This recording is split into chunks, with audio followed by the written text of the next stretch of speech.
기도합니다.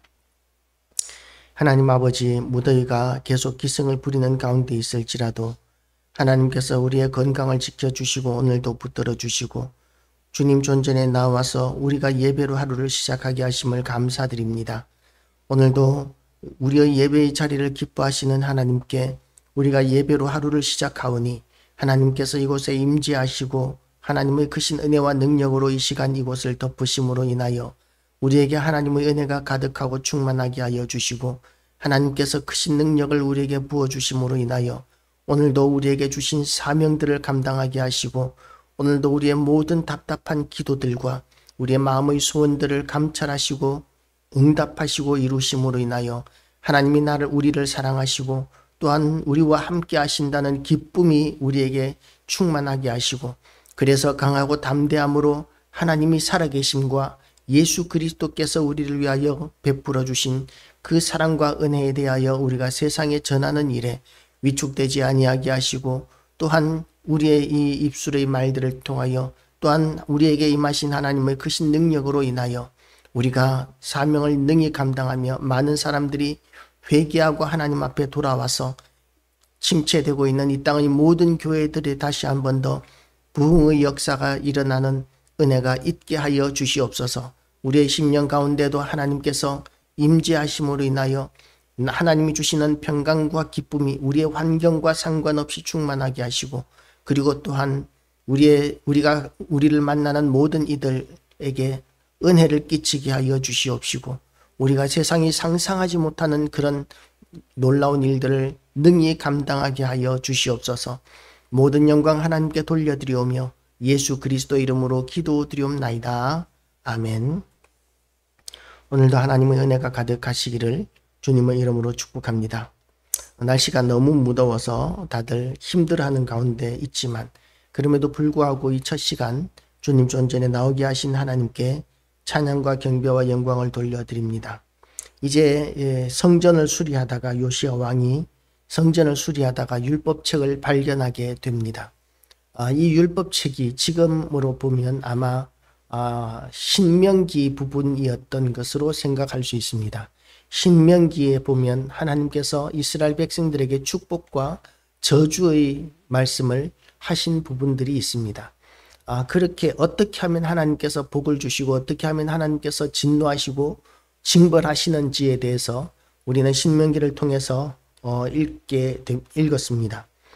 그런데 이 성경을 그동안 이 하나님의 말씀을 얼마나 보지 않았던지 얼마나 이렇게 성경책을 덮어놓고 있었던지 성전에서 성경책이 발견된 그 사실 자체가 엄청난 일이 되고 있는 것이죠. 우리는 옛날부터 이런 이야기들을 했었습니다. 리더는 리더다. 그러니까 지도자는 책을 읽는 사람이다 라는 그런 의미가 있는데 그런데 진정한 교회 안에서의 리더는 하나님의 말씀을 아는 사람, 성경을 읽는 사람이 하나님의 교회에서 예수 그리스도의 피값으로 세우신 교회에서 지도자가 되어야 하는 것이죠. 하나님께서 우리에게 우리 손에 이렇게 성경책이 주어지고 지금 이 시대에 우리가 얼마나 많은 성경책을 가지고 있습니까? 성경책이 조금만 낡아지면 그러면 새로운 성경책을 사는 것이 우리에게 그렇게 큰 부담이 되지 않는 시대가 되었습니다.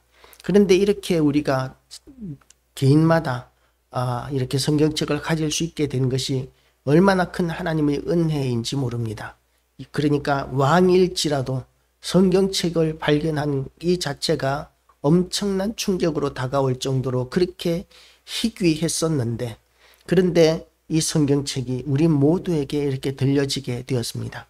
이 성경책을 손에 들고 있기 때문에 우리가 영적인 지도자가 되고 또한 세상의 지도자가 되는 것이 아니라 말씀에 붙들린 자가 될 때 하나님께서는 우리를 사용하시는 것이죠. 그리고 분별하게 하십니다. 저는 고등학교 때 이렇게 교회를 다니기 시작했었는데요. 그런데 그 고등학교 때 다니기 시작하면서 저는 전도사님 말씀을 참 잘 들었던 그런 학생이었던 것 같아요. 교회에서 이제 전도사님 설교할 때 기도해라, 성경 읽어라 이 이야기는 거의 입에 달고 하지 않습니까? 목사님들 설교할 때도 마찬가지고 그런데 그걸 그대로 실천하는 사람은 많지 않았었습니다. 근데 저는 성경을 열심히 읽고 그리고 또한 성경에서 궁금하고 모순이 된다고 생각하는 것이 있으면 덮어놓고 믿는 것이 아니라 그걸 꼭 기억하고 있다가 가지고 전도사님에게 가서 질문을 하기도 하고, 그러면 전도사님이 이렇게 대답해 주면 그러면 해결을 받고, 그렇게 하면서 신앙이 굉장히 빨리 성장한 친구 가운데 하나였었습니다. 우리가 성경을 읽는 것을 통해서 우리는 하나님의 사람으로 이렇게 자라기 시작하는 것이죠. 아무리 교회에 오래 다녔다 할지라도 성경을 읽지 않고 기도하지 않고 그렇게 신앙생활을 오래 함으로 말미암아 직분이 높아지게 되면, 그러면 결국 우리가 가지는 믿음의 태도는 전통적인, 지금까지 세상과 버타면서 살아왔던 그 생활의 습관대로 교회 안에서도 그대로 행하게 되는 것입니다. 우리는 하나님의 말씀에 붙들린 자가 되어야 합니다. 이 말씀을 우리에게 주기 위해서 종교개혁이 일어났고, 그리고 종교개혁 시대에 성경을 번역한 개혁자들 가운데 얼마나 많은 사람들이 이단으로 몰려서 화형을 당했는지 모릅니다. 죽임을 당한 사람이 한둘이 아닙니다.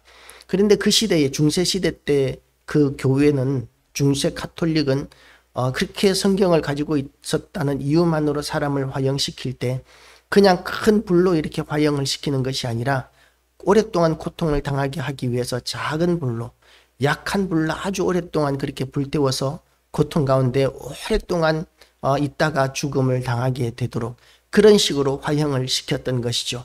그럼에도 불구하고 하나님의 말씀을 모든 사람에게, 성경을 모든 사람의 손에 주게 하기 위해서 얼마나 많은 종교 개혁자들이 그렇게 피를 흘리면서 우리 손에까지 오게 되었습니다.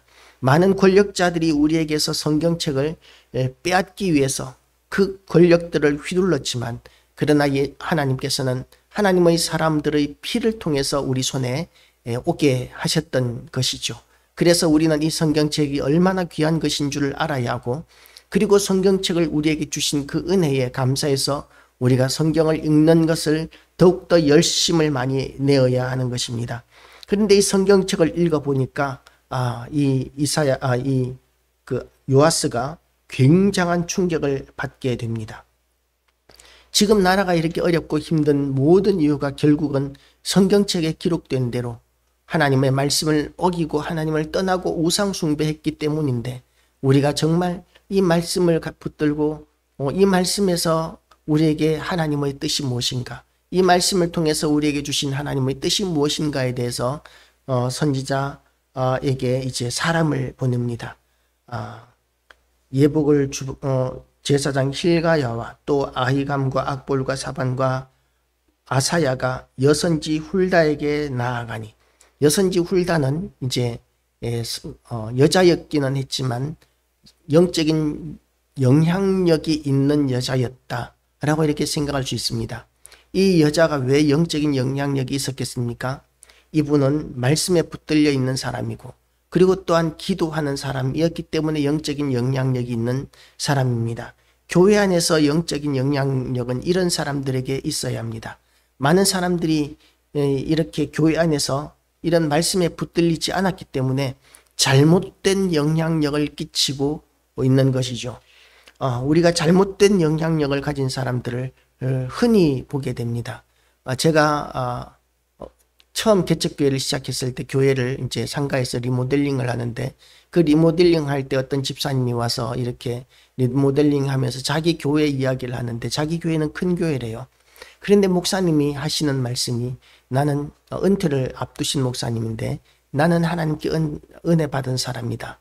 왜냐하면 빈손으로 시작했지만 이렇게 큰 교회를 이루었기 때문이다 라고 이렇게 말씀하시더라는 거죠. 그래서 그분은 그렇게 생각을 했더라는 것입니다. 만약에 교회가 커진 것만으로 하나님의 축복을 받은 것이라고 이야기한다면 이단들은 훨씬 더 축복받았겠네 라고 이렇게 생각을 했다는 것이죠. 교회의 크기가 중요한 것이 아니라 우리는 하나님 앞에서 말씀에 붙들린 자가 될 때 하나님의 축복을 받은 자들이 되는 것입니다. 이 시대까지 오기까지 얼마나 많은 사람들이 말씀을 붙들고 살기 위해서 목숨을 바쳤는지 모릅니다. 지금 이 시대에도 역사상 가장 많은 순교자가 나타나고 있는 시대라고 이렇게 이야기합니다. 우리는 잘 평안한 가운데서 신앙생활하기 때문에 우리가 이 시대는 이제 핍박이라는 것이 없어졌다고 생각할 수 있는 시대를 살고 있지만, 그러나 지금도 선교지에서는, 수많은 선교지에서는 그렇게 목숨을 걸고 복음을 전하고 예수 믿었다는 이유 때문에 그렇게 잔혹하게 죽음을 당하는 사람들이 한둘이 아닌 것이죠. 끔찍하게 순교당하는 그런 장면들이 우리가 유튜브를 찾아보면 가끔씩 그렇게 순교의 장면들도 발견할 수 있습니다. 가장 많은 사람들이 순교당하는 시대를 살고 있는 우리가 지금 너무나 평안하게 이렇게 신앙생활하고 있는 이 상황 가운데서 우리가 믿음을 다시 한 번 더 견고하게 하기 위해서, 새롭게 하기 위해서 우리는 순교하면서까지도 믿음을 지키는 그들을 보고 본받을 수 있어야 합니다. 그 순교자들은 결국 하나님의 축복으로 결론 나게 될 것입니다. 순교한 그 일은 아무것도 아닌 것처럼 여겨질 정도로 하나님의 놀라운 엄청난 상을 받게 될 것입니다.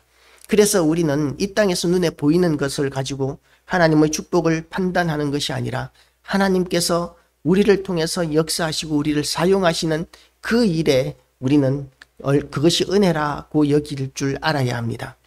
제가 어떤 교회에 이렇게 담임 목사였을 때 그 장로님이 그렇게 말씀을 하셨습니다. 아들이 시장 그 비서가 된 것에 대해서 감사합니다. 하나님의 축복해 주셔서 시장의 비서가 되게 해주셔서 감사합니다 라고 이렇게 감사헌금을 올렸습니다.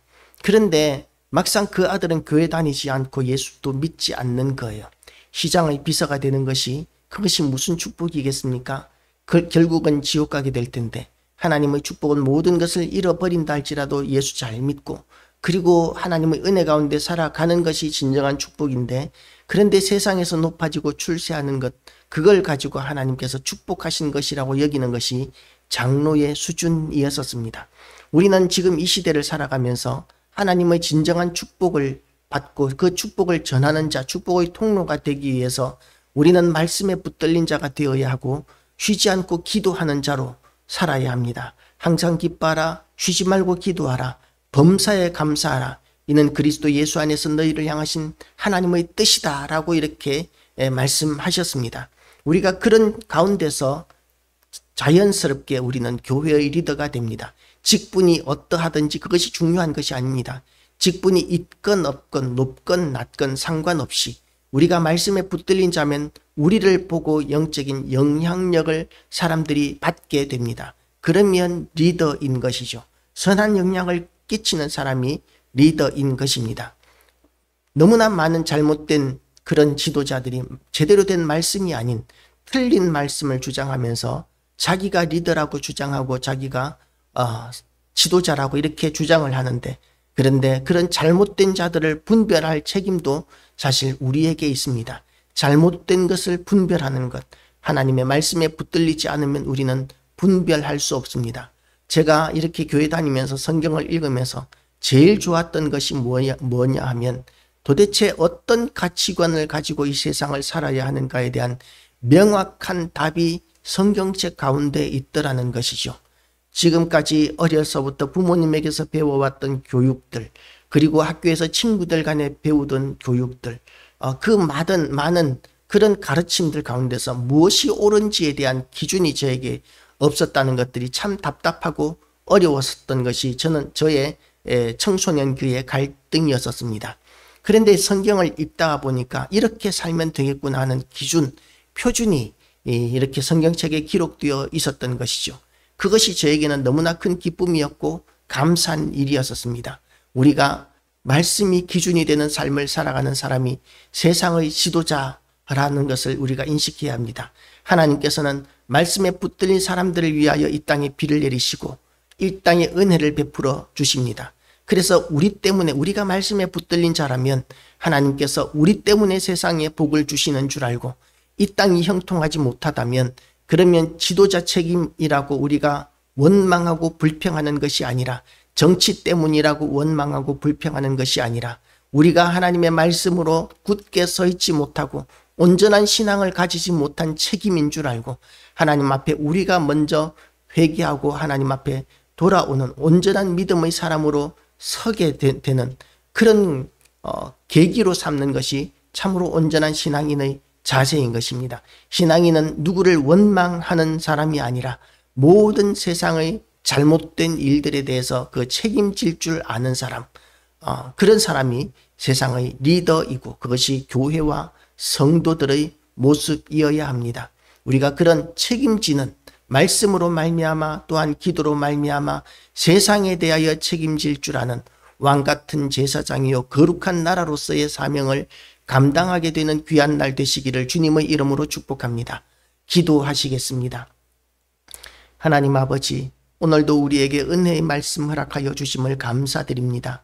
말씀에 붙들린 자가 세상의 지도자고 책임자로 그렇게 하나님께서는 여기신다는 말씀을 우리는 오늘 이 본문을 통해서 다시 한 번 더 묵상합니다. 하나님 아버지, 말씀이 얼마나 희귀하고 어렵고 귀한 것이었는데도 불구하고 우리에게까지 이렇게 말씀을 주신 이유가 이제는 누구든지 마음만 먹으면 시간을 내어서 성경을 읽을 수 있게 되고 그리고 하나님의 뜻을 분별할 수 있게 되었사오니 하나님 아버지, 우리가 세상의 가치관을 따라가는 일에서 이제는 돌아서게 하여 주시고 하나님의 선하시고 기뻐하시고 온전하신 뜻을 따라서 우리가 세상의 아버지의 뜻이 하늘에서 이룬 것처럼 땅에서 이루어가는 사명자가 되게 하여 주시옵시고 하나님 아버지, 우리가 사명을 감당하는 충성된 삶이 우선이지만 또한 그로 말미암아 많은 사람들이 회개하고 하나님 앞에 돌아오는 그런 부흥도 우리가 속히 우리의 눈으로 볼 수 있게 하여 주시옵소서. 이 세상이 참으로 어려움을 당하는, 나라가 어려움을 당하고 세상이 어려움을 당하는 모든 일들에 대한 책임감을 우리가 느낄 줄 알게 하여 주시옵시고 그리고 또한 어렵고 힘든 모든 이들을 위하여 또한 더욱더 힘써 기도하며 더욱더 말씀에 붙들리기로 결단하는 이 아침 되기를 원하오니 하나님께서는 우리를 사용하셔서 이 세상의 아버지의 뜻을 이루어 주시옵소서. 감사드리오며 예수 그리스도 이름으로 기도드리옵나이다. 아멘. 하늘에